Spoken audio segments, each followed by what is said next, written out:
माता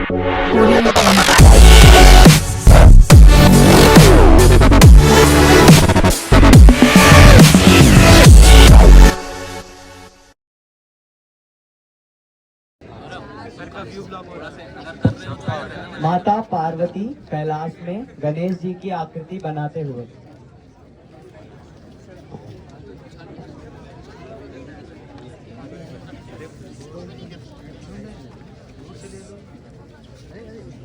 गणेश, ओ गणेश, पुत्र गणेश, अपनी आंखें खोलो।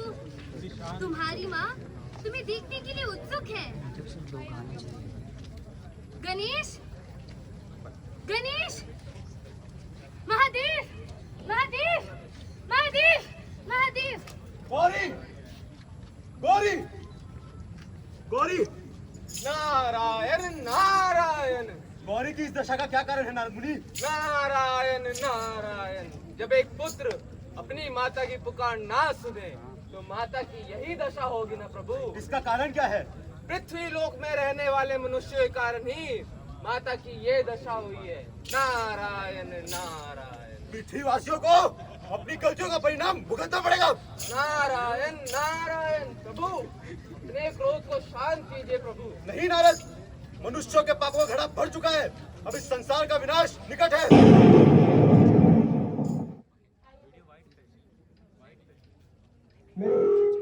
मेरी बेटे की तबीयत अब कैसी है डॉक्टर?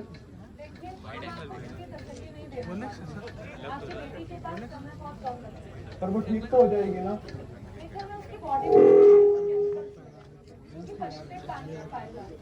क्या मैं उसे मिल सकता हूँ एक बार?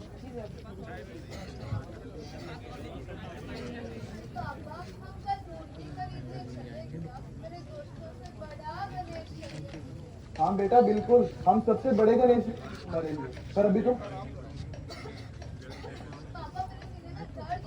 डॉक्टर देखिए इसे क्या हो रहा है।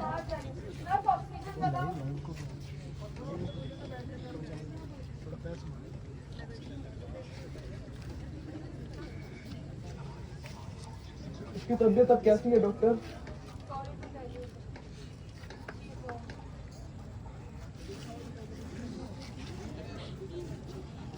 इस सब के बाद वो ये सोचता है कि जो मेरे साथ हुआ वो किसी और के साथ नहीं होना चाहिए और इसके बारे में मंत्री जी से मिलकर बात करने का प्रयत्न करता है।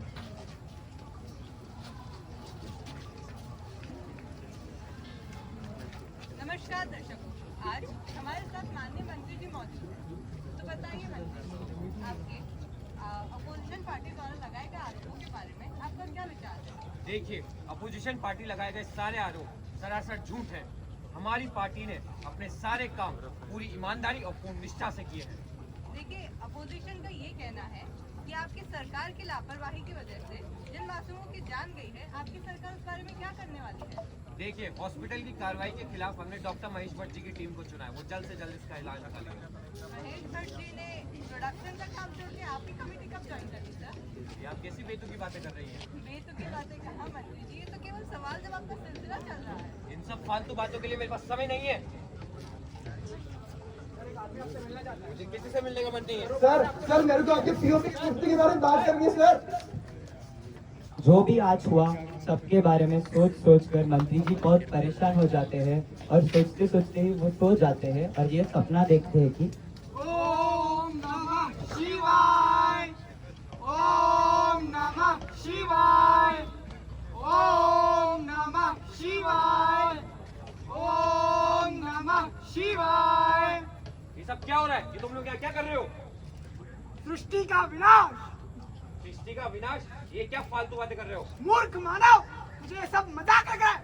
महादेव के इस प्रकोप से इस धरती को कोई नहीं बचा सकता। इस संसार का विनाश निश्चित है। महादेव, ये विनाश, ये क्या बेतुकी बातें कर रहे हो? अभी इसी वक्त इस घर से बाहर निकल जाओ। ये धरती वासियों के कर्मों का फल है कि इस विनाश को कोई नहीं रोक सकता। सृष्टि का विनाश कैसे हो सकता है? हम मनुष्य ही हैं जो भगवान को पूछते हैं। किसी की आवश्यकता नहीं। तीनों काल मुझ पे समय है। तीनों कालों के प्रवाह आते जाते रहते हैं, किंतु मैं महाकाल हूँ। अरे उठिए ना, उठिए जल्दी उठिए ना, जल्दी उठिए। क्या हुआ? इतना घबराई हुई क्यों? देखिए ना, हमारे बच्चे को सांस नहीं आ रही तुमने डॉक्टर को बुलाया क्यों नहीं? बुलाया तो यही है डॉक्टर। क्या हुआ है मेरे बच्चे को? तो उसको मोस्ट प्रोबेबली लंग इन्फेक्शन है। ये सब मेरे बच्चे के साथ ऐसा कैसे हो सकता है? ये सब पेट में इकट्ठे हुए टॉक्सिक केमिकल्स की वजह से है। तो पानी हम पीते हैं जिसे हम शुद्ध मानते हैं, उसमें बहुत सारे टॉक्सिन्स होते हैं और वही आपके पेट की बीमारी की वजह है। इतनी बड़ी समस्या के बारे में अभी तक मुझे किसी ने बताया क्यों नहीं? मेरा बच्चा जब बीमार पड़ा है अब जाके मुझे पता चल रहा है। जी मंत्री जी, हम इस विषय को बहुत नजरअंदाज करते हैं, परंतु ये आजकल बहुत मासूमों की जान जाने की वजह है। आपने बताया क्यों नहीं कि मेरे बच्चे की तरह और भी बच्चे अपनी जान से लड़ रहे हैं? उन सबका इलाज सरकार की तरफ से मुफ्त में होगा। और मिश्रा जी, जी मंत्री जी। हमें नदी में हो रहे प्रदूषण के बारे में पता लगाना होगा। जी मंत्री जी। अभी गाड़ी निकालिए। चलिए मंत्री जी।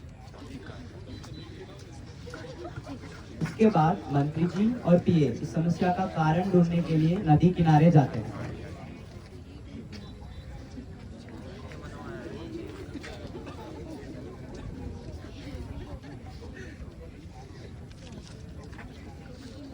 ये सब गणेश जी की मूर्तियों को नदी के किनारे क्यों फेंक दिया जाता है? मंत्री जी, सारी मूर्तियों को फेंका नहीं गया, ये सारी विसर्जित की गई मूर्तियां हैं, क्योंकि ये पीओपी से बनी है, इसी कारण नदी के पानी में डूब नहीं पाई हैं। इनसे कितना प्रदूषण हो रहा है, इसका हल निकालना होगा। इन सभी मूर्तियों का निर्माण जाओ तमा मुझे लेके चलो। चलिए मंत्री जी। मंत्री जी पीए के साथ पीओपी की फैक्ट्री चलते हैं। सुनो सब लोग, जी, सरकार का आदेश है कि हमें ये काम बंद करना होगा। पर क्यों साहेब? इसी दुकान से तो हमारी रोजी रोटी चलती है। देखिए, हमें सरकार का आदेश का पालन करना होगा, हमें फैक्ट्री बंद करनी होगी। ऐसे कैसे हम फैक्ट्री बंद कर सकते हैं? हम कहाँ जाएंगे? हमारे परिवार के बारे में तो सोचिए। आपका क्या है? आप तो बड़े बड़े घरों में रहते हैं, हम गरीब तो इन मूर्तियों से ही अपना घर चलाते हैं, और वो भी आप हमसे छीन लो। देखिए, हमें समाज के बारे में भी सोचना पड़ेगा। आप जो ये पीओपी का इस्तेमाल कर रहे हैं, उनसे कई मासूमों की जान जा रही है। ये फैक्ट्री बंद करने से पहले आप हम सबको मार दीजिए। हाँ, हम सबको मार दीजिए। मंत्री जी इन सबसे दुखी होकर फैक्ट्री से चले जाते हैं और ऑफिस में जाने के बाद इस समस्या का समाधान के लिए पीए से बात करते हैं। इस समस्या का क्या हल हो सकता है? मुझे कुछ समझ नहीं आ रहा है। मंत्री जी, अगर आप बुरा ना माने तो मैं एक ऐसे व्यक्ति को जानता हूँ जिसके पास दुविधा का हल हो सकता है। हाँ, बुलाओ उसे। मुकेश, आपको मंत्री जी बुला रहे हैं। मंत्री जी। नमस्कार मंत्री जी, मेरे पास आपकी इस दुविधा का यह समाधान है कि पीओपी की बजाय अगर हम मिट्टी से मूर्तियां बनाएं तो ना ही इसी से कोई बेरोजगार होगा और ना ही किसी की जान जाएगी।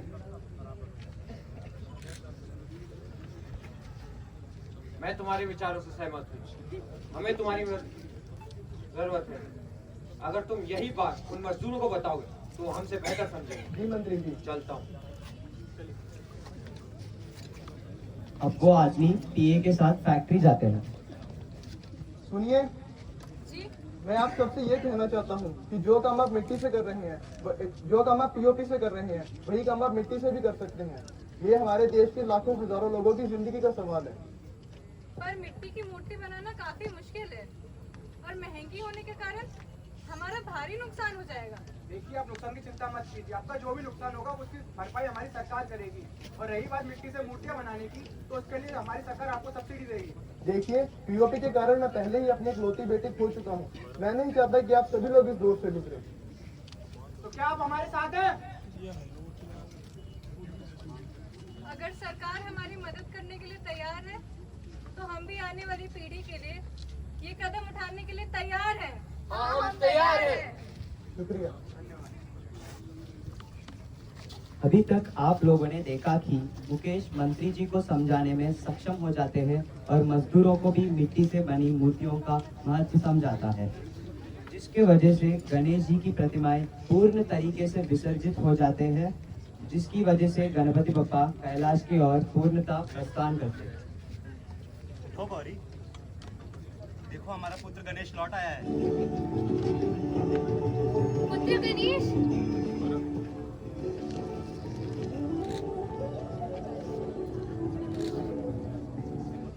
ऐसा माना जाता है कि गणेश जी की मूर्तियों को विसर्जित करने के बाद वह कैलाश की ओर प्रस्थान करते हैं और अपने माता के पास वापस लौट जाते हैं।